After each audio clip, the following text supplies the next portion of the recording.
Assalamualaikum warahmatullahi wabarakatuh. Perkenalkan nama saya Siti Nur Komaria Habia. Di sini saya akan memaparkan materi tentang pendidikan kesehatan di SD dan MI. Nah, sekarang kita masuk pada pengertian pendidikan kesehatan. Pendidikan kesehatan merupakan suatu proses sistematis yang bertujuan untuk memberikan pengalaman belajar kepada individu, kelompok, maupun masyarakat agar mereka memiliki kemampuan dalam mengenali, memahami, serta menerapkan perilaku hidup sehat dalam kehidupan sehari-hari. Proses pendidikan ini tidak hanya berfokus pada peningkatan pengetahuan, tetapi juga menyentuh perubahan sikap dan keterampilan yang dibutuhkan untuk mewujudkan perilaku sehat secara mandiri. Menurut banyak ahli, pendidikan kesehatan adalah bagian penting dari upaya promotif dan preventif dalam bidang kesehatan masyarakat. Melalui pendidikan kesehatan masyarakat, peserta didik diharapkan dapat memahami faktor-faktor yang memengaruhi kesehatan seperti gaya hidup, lingkungan, serta perilaku.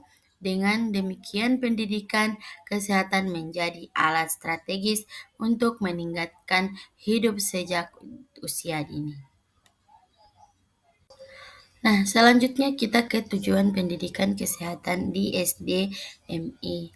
Nah, yang pertama itu ada merumuskan kebiasaan hidup bersih dan sehat sejak dini. Nah, ini salah satu tujuan utama pendidikan kesehatan di SDMI adalah menanamkan kebiasaan hidup bersih dan sehat sejak usia dini. Nah, yang kedua ada meningkatkan pengetahuan, sikap, dan keterampilan terkait kesehatan, di mana pendidikan kesehatan tidak hanya berfokus pada pemberian informasi, tetapi juga membangun sikap dan keterampilan praktif agar siswa mampu menerapkan perilaku secara mandiri.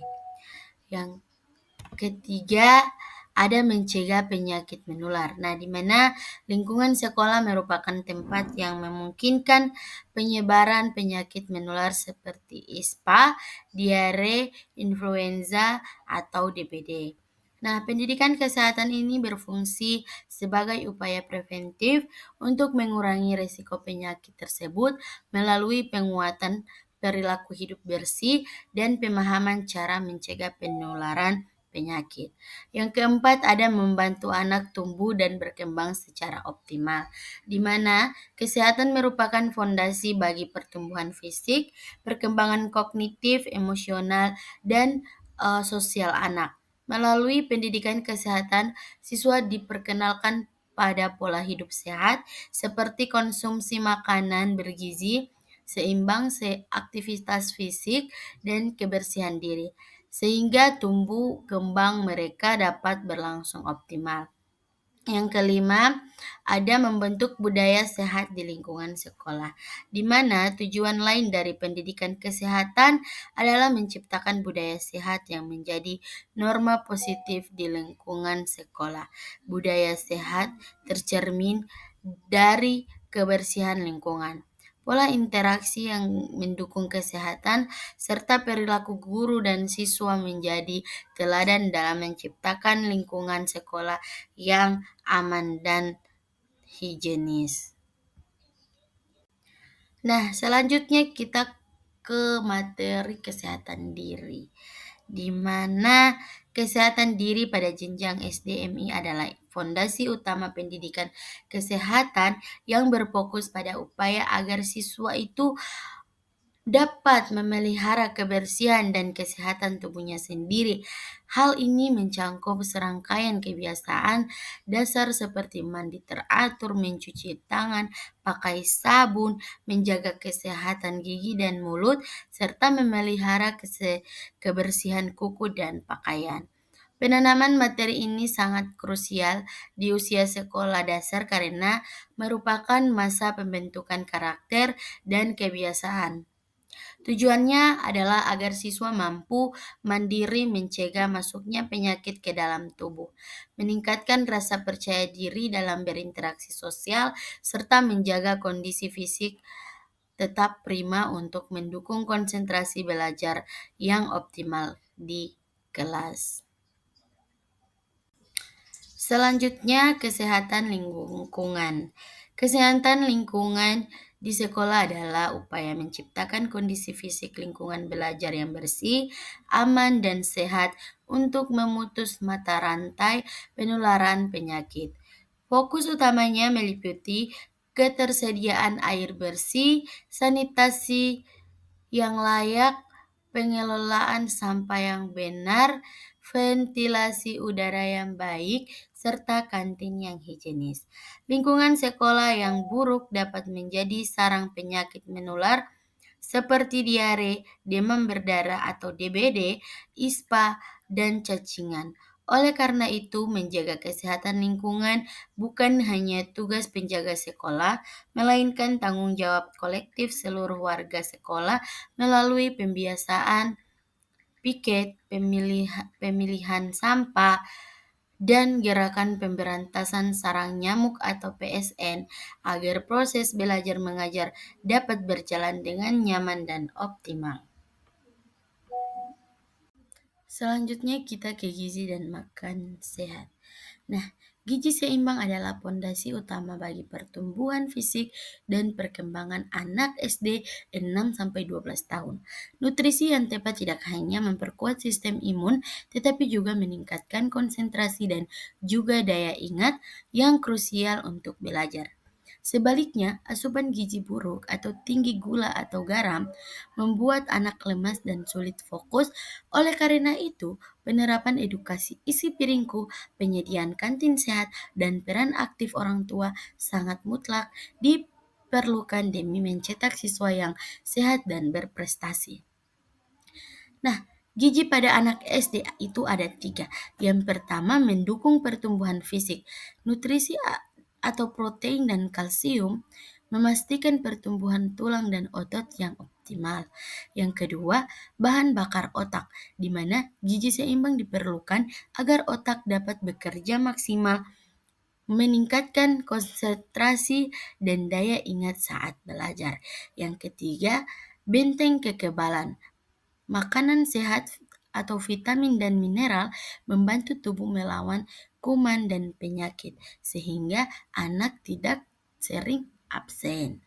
Nah, yang kedua itu ada fokus implementasi di sekolah, di mana yang pertama itu edukasi isi piringku, pemahaman porsi makanan seimbang atau karbohidrat, protein, sayur, dan buah. Terus kantin sehat. Nah, sekolah itu wajib memastikan makanan yang dijual tertutup, higienis, dan bebas dari zat berbahaya, berwarna, pengawet, pemanis buatan yang berlebihan. Terus ada peran UKS. Nah, peran UKS ini melakukan monitoring gizi anak atau penimbangan BB dan TB secara berkala. Terus ada kolaborasi dengan orang tua. Nah, di mana ada bekal sehat. Orang tua itu bertanggung jawab menyediakan bekal makanan bergizi dari rumah. Yang kedua, pembatasan jajanan. Nah, mengurangi konsumsi makanan instan, tinggi gula atau tinggi garam di luar jam sekolah. Selanjutnya bahaya nabzah. Bahaya utama nabzah terletak pada kemampuan merusak sistem saraf pusat otak secara permanen ketika seseorang mengonsumsi nabzah tanpa pengawasan medis. Zat kimia di dalamnya akan memanipulasi otak, menyebabkan ketergantungan atau kecanduan yang sulit dihentikan secara fisik.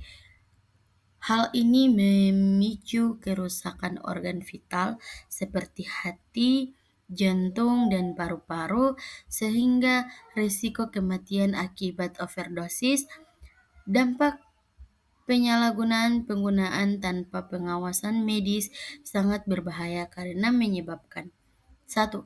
Kerusakan fisik dan otak atau brain damage. Sistem saraf rusak, mengganggu kinerja otak, memperlambat respon, dan merusak memori. Kerusakan organ menyebabkan gagal jantung, kerusakan hati, dan gangguan paru-paru. Ketergantungan tubuh menuntut dosis yang terus bertambah atau adiksi. Jika berhenti akan merasa sakit luar biasa. 2. Gangguan mental dan emosional. Nah, perubahan perilaku menjadi agresif, mudah marah, cemas, berlebihan, atau halusinasi. Hilang kendali, tidak mampu membedakan mana yang benar dan salah, atau hilang akal sehat.